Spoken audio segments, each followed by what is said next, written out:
So it's these immature cytotoxic T cells then that just kind of wait around until they have something to do. Let's go back a slide if I can.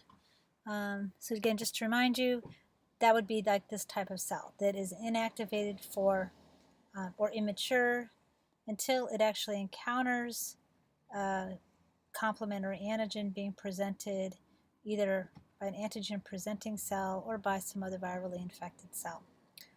Once then we have lots of these active T cells, how do they go about then controlling the infection?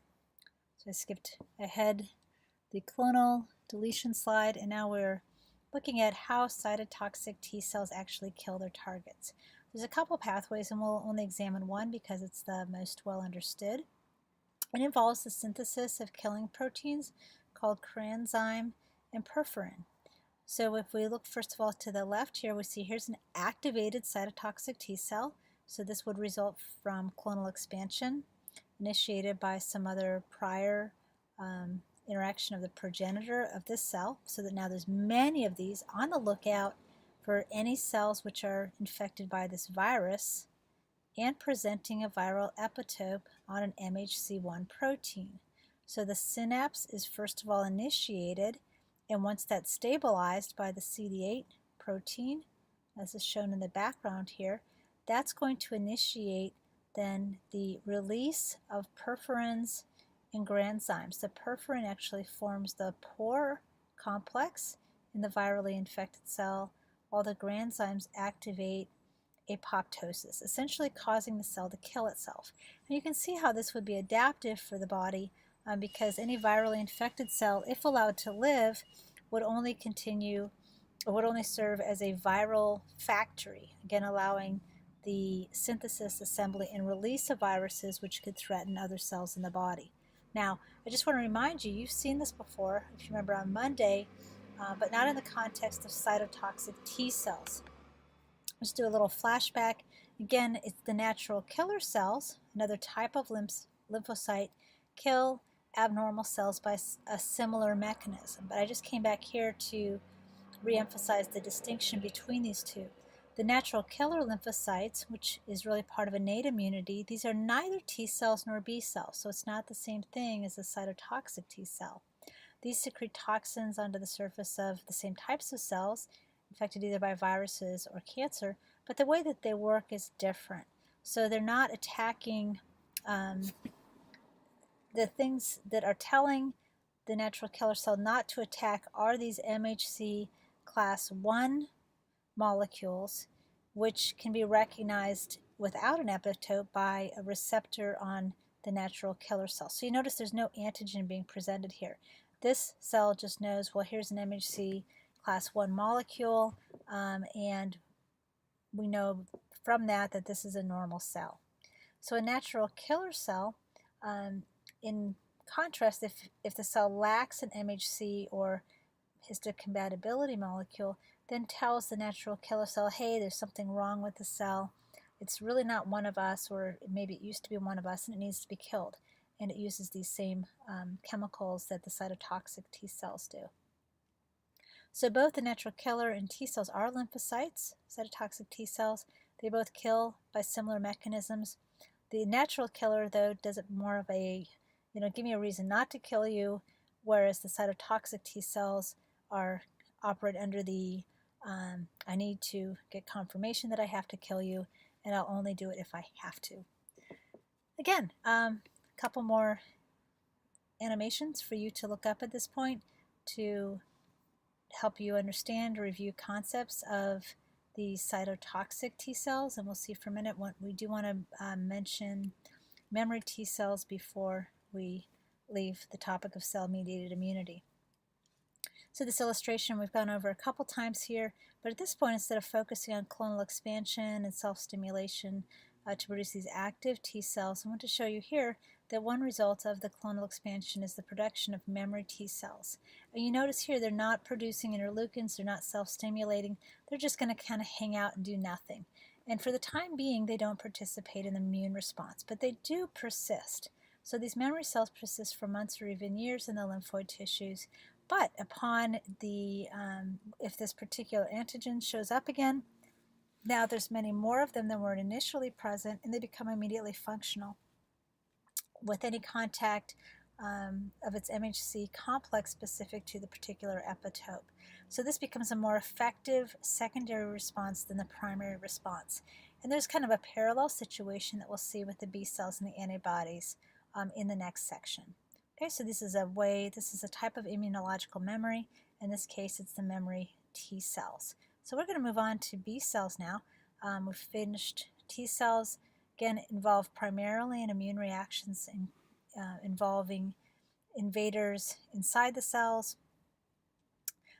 Exogenous antigens, of course, also going to be important, but in that respect, more because the T cells will then stimulate the B cells to attack those invaders. So the cytotoxic T cells, they were the ones that attack the body's own cells, as opposed to pathogens directly.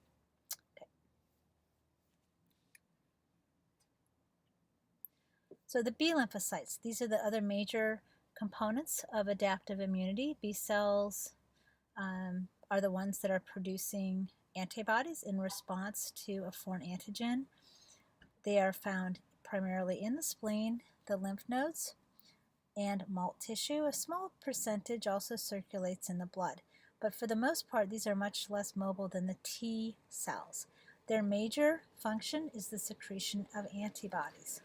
So this is just an illustration of a cell producing these Y-shaped molecules. They're shooting out from the cell.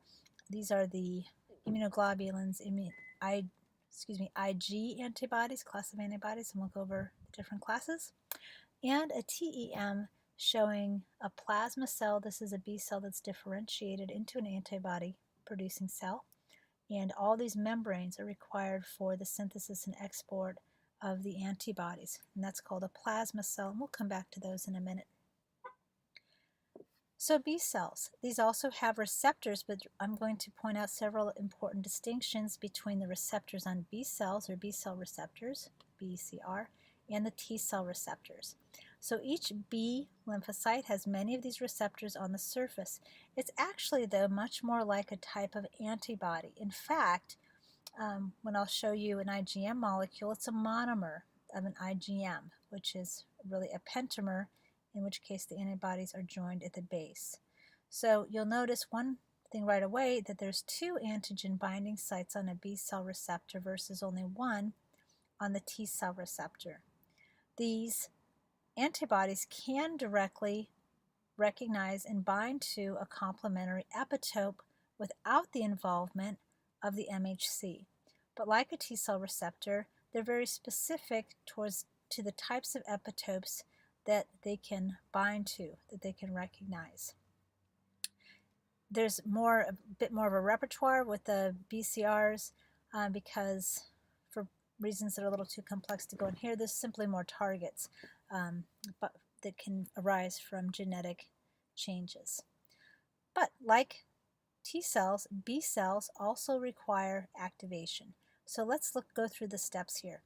Let's imagine somewhere an antigen-presenting cell, say a phagocyte, or here's a dendritic cell, phagocytoses a pathogen, digests it, displays the antigen, and then activates the T helper cell. In this case here in a lymph node where the antigen-presenting cell has migrated here and told the T cell, hey, look what I found. I engulfed a pathogen. Here's a part of it.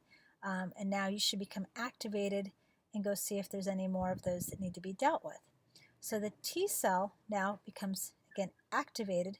But in this case, notice it's going to interact with this B cell.